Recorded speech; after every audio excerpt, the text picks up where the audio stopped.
I grew up in a middle-income family. While my parents both worked decent jobs, they had 6 months to feed, i.e., my parents themselves, me, and my three siblings. So, needless to say, we did struggle a little bit. Hand-me-downs were the norm for us, and so were frozen and cheap meals.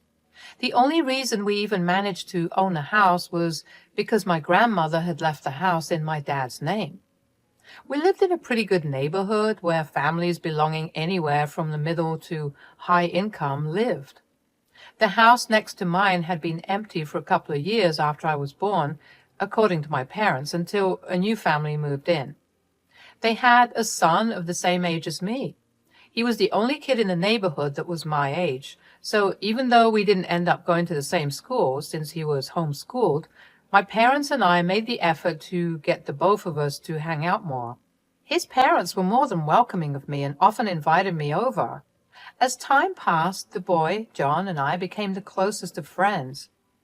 John remained homeschooled for his entire schooling years, and his only interaction with someone his age was me. Thankfully, since I attended a public school, I had more than enough knowledge to teach him about the appropriate ways to socialize with peers his age. His dad, William, was especially grateful for me. Somewhere along the years, William had realized his mistake in forcing homeschooling on his son. He had wanted his son to be more well-rounded and wanted to give his son a head start on learning about the family business. William began to see how much his son had actually lacked being able to communicate with other children his age.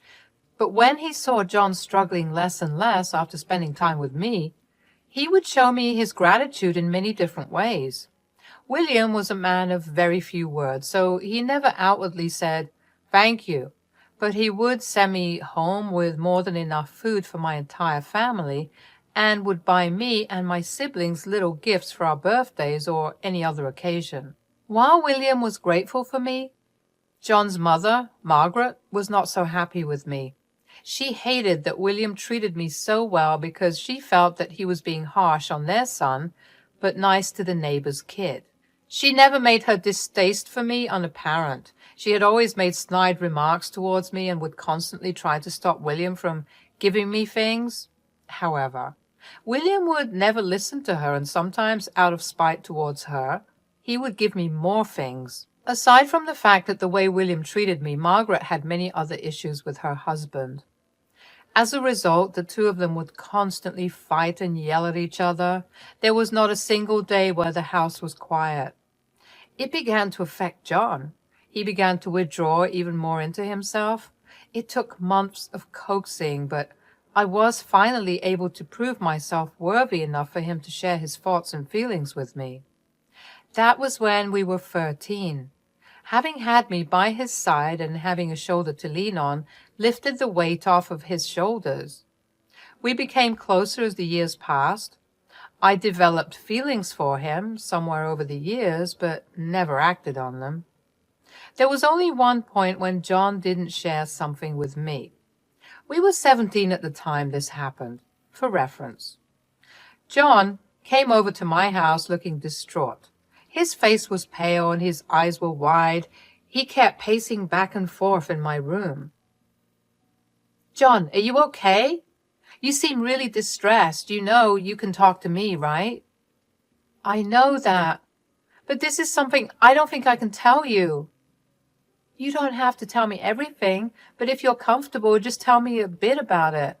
You know that talking about what's upsetting you always makes you feel better. It's just my mother and I had a huge fight. I reached a breaking point with how she treated my dad. I snapped at her, and she said something really hurtful. That's why I'm so upset." "Oh man, I'm so sorry that happened. Do you think you could tell me what she said?" "It's really painful. I don't want to talk about it." "Yeah, that's okay. Family can be complicated, but remember, no matter what, they're still your family. You shouldn't let your anger ruin your relationships with them. Take time to process your feelings." "Yeah, I guess so. Thanks for listening, Maria. You always know how to calm me down." At that time, I wanted John to stay with his family because I knew that despite their weirdness and arguments, at the end of the day, they only had his best interests at heart. Little did I know the real truth. If I had known the truth, I would never have suggested John forgiving and staying with his parents. Actually, his mother, to be more specific. In the years that passed, John and I graduated high school and enrolled ourselves in the same college. John did more of the distance learning thing while I attended college. Since I had been working since I turned 16, I was able to save up enough to rent an apartment. William helped me a little bit as well. So while I attended college, I was able to move out into my own space. As a result, John and I would hang out more often without the watchful eyes of our parents. Eventually, we both realized that we had big-time feelings for each other. After an awkward confession on both of our parts, we began dating. My parents were ecstatic for us, while John's parents had more neutral reactions. William congratulated us with a calm demeanor, whereas Margaret just grunted at us in disapproval. Anyways, we chose not to focus on his mother's reaction. After we graduated college, John proposed to me, and within that year, we got married. At that time, I thought I had won at life. I mean, my childhood best friend was the person I married. He was there with me from the start, and vice versa. I really loved him with everything I had. After we got married, John began to travel a lot more for work. He didn't want me to stay alone for too long, so he asked me to move in with his parents. I was hesitant, but John tried his best to convince me. I don't know about moving in with your parents. Your mom's never been a fan of me. I know, but listen, we'd have our own space, a whole floor to ourselves, even our kitchen. I want you safe, and being with my family will put my mind at ease. It's almost like living alone. I mean, they could visit, or I could visit them if they want. Please hear me out. This could even be a chance for you and my mom to get along better. I believe this could help mend things. All right. If it means that much to you, I'll give it a shot. But I hope this doesn't make things worse between us. Thanks, babe. I promise I'll do my best to make sure everything goes smoothly. I knew that his reasoning made no sense, but I accepted his request, and only because I wanted him to feel better when he wasn't near me. The fact that I would have some privacy made me feel better. Plus, if anything happened, my parents lived right next door and I could crash there. In the next month, the both of us had moved back in with his parents. However, I quickly realized that John hadn't been completely honest with me. You see, I wasn't going to be alone in the house with his parents. I was going to be alone with only his mother, Margaret. Whenever John went out on a business trip, he did so at his dad's command. William made John go take care of businesses at a different place while he, too, was away on business. This meant that I was stuck living under the same roof as the woman that hated me for days or even weeks. Thankfully, Margaret never really did anything much to me. She would make a rude comment here or there, and the worst would be when she would purposely have no food made for me, after specifically asking me what I wanted to eat. I would usually be too tired from work to care, so I would either whip myself up a quick meal or I would order in. Anyway, as long as I stayed in my room, nothing significant happened. That was until one day John called me and asked me to search through his office for a file. He wanted me to scan the contents of the file and send them over to him. I had to rummage through his messy drawers for that file, but while I was looking for it, I felt something off with one of the drawers. I felt around it a little more and noticed that it felt a lot more hollow than the others. I realized that the drawer had a false bottom. Now, I know that it's wrong to snoop, but my curiosity got the best of me and I managed to open the false bottom. There was one file. I couldn't help but wonder what was so important and such a big secret that John had to hide it in his office drawer. I didn't know if Margaret would have been snooping around, so I walked over to the door and looked around. Before shutting the door and slightly locking it, I opened the file. My heart raced as I read the contents of it. In the file was a paternity test between John and William was not John's father. I was shocked. I did not know how to react. I mean, how could John have kept such a large secret from me? John was the spitting image of his mother, so I never thought to question his paternity. I couldn't help but wonder if William knew. Before I could let my thoughts spiral further, I decided I needed to put the file back and send John the scans he needed. But before that, my gut told me to take a picture of the test.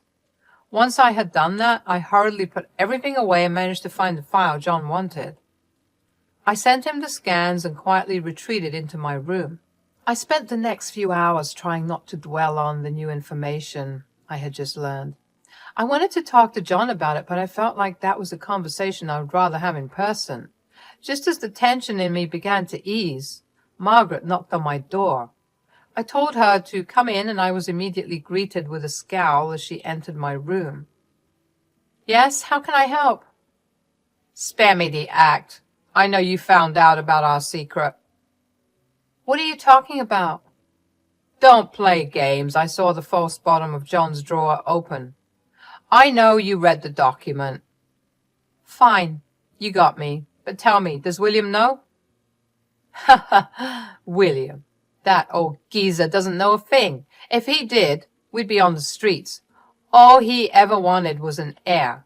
I was lucky enough to get away with the fact that John wasn't his kid only because John is a spitting image of me." "How could you deceive him like that, after all he's done for you?" "Spare me your moral judgments. I'm not the only one betraying him. John's in on it too. He's gotten used to this lifestyle and he won't let it go." That can't be right. What if I tell William everything?" "Oh, please, you think some peasant like you can ruin our little game of pretend? I'd simply make William believe you're lying to cause chaos. He'll choose us over you any day. You won't get away with this for long." "Keep dreaming. I've never liked you, Maria. I've been trying to push John away from you for years. This is the perfect reason for him to find someone of his social standing." "You won't get away with this forever. The truth will come out. That's how it always works." "Oh, please, save your fairy tales for someone who cares. Good luck with that, though. If you're smart enough, you won't interfere." With that, she walked out of the room. My heart was pounding. Every question I had for John, Margaret had answered them. I was disgusted with both of them. I knew that Margaret didn't like me and showed it, but I never thought she would stoop so low. And worst of all was John. How could he deceive the man that had raised him that way? How long had he known? Did he feel any remorse whatsoever? On top of that, would he go along with Margaret's plan to leave me? I barely got any sleep that night because my thoughts kept me awake. The next day passed in a haze. William had returned from his work trip. I couldn't look him in the eye because of how guilty I felt. I wanted to tell him everything, but I knew that if I tried, Margaret would find a way to turn the tables on me and make me the bad guy. That night, William asked for the three of us to have dinner together. I silently ate my food except for the times that William asked me questions about work. At some point during dinner, Margaret told William that she wanted to go on a vacation with John. "William, I've been missing John, and I think it'll be a great idea for us to go on a 2-week trip to Italy together." Well, John has been working hard. He does deserve a break." "Doesn't John have a lot of work commitments? I mean, I'm no expert, but won't his absence affect the business?" "Please. William managed the business for years before John joined. A short break won't hurt." "That's true, and John could use some time off." "All right, you can go, and I'll handle things here." "Thank you, dear." "Maria, why don't you join them?" "Oh, that won't work. It's supposed to be a mother-son bonding time. Besides, it will feel like a third wheel." "Well, what do you think, Maria? Would you like to join them?" "Oh, she probably has her own plans. Don't worry about her." "Let's allow Maria to make that decision, huh?" I knew why Margaret wanted to go on this trip. I was about to say that I wasn't okay with the trip, but I felt a sharp kick in my shin. I winced in pain as I realized that Margaret had kicked me under the table. I looked at her and noticed her sharp glare. I wanted to tell on her so bad, but I knew it wouldn't lead me anywhere. I felt like I was stuck until I suddenly had a brilliant idea. I realized that I could use their time away to tell William everything. So I shut my mouth and nodded that I was okay with the trip. Margaret looked satisfied, and William told Margaret she was free to go on her trip. That night, I called John and asked him about this trip. "Are you going on this trip with your mother?" "Yeah, I don't really have a choice." "That's not true. You do have a choice. You can choose not to go along with her plans." "Everything is just so messed up, and honestly, a lot of it is because of you." "What do you mean? How is any of this my fault?" "If you had respected my privacy back then, none of this would have happened. There's a lesson I didn't tell you about everything." "When did you even find out you're not William's son?" "Remember how a couple of years ago I came over to your place looking really distressed because of this huge fight I had with my mom? Yeah, she dropped that bomb on me during that fight." "Did you consider telling William about it?" "I did. I even threatened her to spill the secret, but she laughed it off, said if I told William, he'd throw us out. So we're stuck keeping this secret. Now that you know, I can't keep you around anymore." "Did our relationship mean anything to you at all?" "Of course it did. But when you found out about the secret, I knew I had to let you go. Your strong conscience could ruin everything I've been working for." With that, he hung up the call. I couldn't believe that this man was the man I had loved. Was this always a part of him? Or was this something he had become out of greed? I cried myself to sleep that night. I couldn't believe that all our years of friendship and love just crashed into something so disgusting. How could he let go of me so easily? I had treated him like he was the most precious thing to me, while I was just something that could be easily thrown away to him. I woke up the next morning fully ready to take revenge. John had returned home that morning and silently packed his bags for his vacation. He and Margaret were set to leave in the afternoon. I didn't spare him a glance. My heart hurt, but I knew I was doing the right thing. William had gone on another short business trip for the next 2 days, so I had to wait for him to come back for my plan to start. After John and Margaret left, I busied myself by looking through their stuff. Not surprisingly, the false bottom in John's drawer was empty. I couldn't find the file anywhere. I guess Margaret must have gotten rid of it. It was okay, though. I had a picture of it. Then I waited to collect evidence of what John and Margaret were up to. Sure enough, John posted stories on his private Instagram account where only his closest friends and family followed him. He posted stories of him going on dates with multiple other women, and even posted a story of him thanking his mother for introducing him to so many wonderful women. Even though my heart was breaking and anger was boiling under my skin, I took screenshots of every story. I then called William and told him I had an emergency and needed him home immediately. William assured me that he would be home by nighttime. True to his word, he showed up by 9 p.m. He hurried over to me and asked me if everything was okay. I told him that I was not okay and told him the real reason why Margaret and John had gone on that trip. To find John a new wife. William looked shocked and asked me if I was being serious. I showed him the screenshots. William's shock turned to anger and disgust. William stuttered as he asked me why they would do this. I told him that I had something important to tell him, but I needed him to sit down for that. He sat down and fearfully asked me what I had to say. I took out the printout of the picture of the test and showed it to him. William sat there silently for a while as he processed what he was reading. I gave him some time before telling him everything I had found out in the past few days. William's hurt turned to anger. Without a word, he called up his banks and cancelled his credit cards. He knew that Margaret and John were depending on them for their travel because they always used those for trips. He also went ahead and cancelled John's office card, so they had no money that way either. Once he was done with that, William felt slightly calmer. I apologized for throwing everything at him at once. "I'm so sorry, William. None of this should have happened." "There's no need for you to apologize. I never imagined Margaret could go to such lengths. I'm glad this revelation happened while I'm still in control of the business. What are your plans now? I'm worried John and Margaret might try to come back. I've made up my mind. I'm going to divorce Margaret and remove both of them from this house. I'm with you on the divorce. I'll also file one against John. I'll move out too, don't worry. No, Maria, you're not going anywhere. If you're willing, I'd like to pass the business down to you. I've always seen you as a daughter, and I trust you to carry on the legacy. William, I don't know what to say. I'd be honored to continue what you've built. That's settled then. We'll make this right together, Maria. The days after that were filled with sadness and anger. William filed for divorce, and so did I. Margaret and John tried contacting us, but neither of us picked up the calls or answered the texts. William had managed to pull some strings and managed to get both of us restraining orders against Margaret and John. When the calls got too annoying, I finally picked up. What the hell did you tell my dad, Maria? I haven't said anything to him.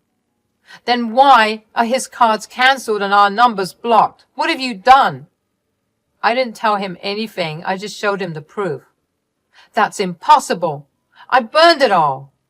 Not everything. I had enough evidence. I took a photo of the document you thought you destroyed. You're heartless for doing this to us. Huh. You're the heartless one. You and Margaret chose to keep this secret from William. You have to face the consequences of your actions. You're tearing our family apart. No, you're doing it. It's the truth that's finally coming out. It's time to take responsibility. I hung up the call and blocked John and Margaret. In the weeks that followed, William and I sent our divorce papers to our respective partners. William had all of John's and Margaret's things packed and put away in a storage facility. He gave them 1 month to show up and take their things, or they would have to pay to keep their things in the facility. I quit my job and began focusing on working with William. It was hard for both of us to forget everything that had happened, but we knew that at the end of the day, we still had each other. I began to enjoy work, and the benefits I got from working with William were only a bonus. So that is my story. Thank you for listening till the end. I hope that no matter what life throws your way, you always remember to do what's right, because you never know how life will reward you.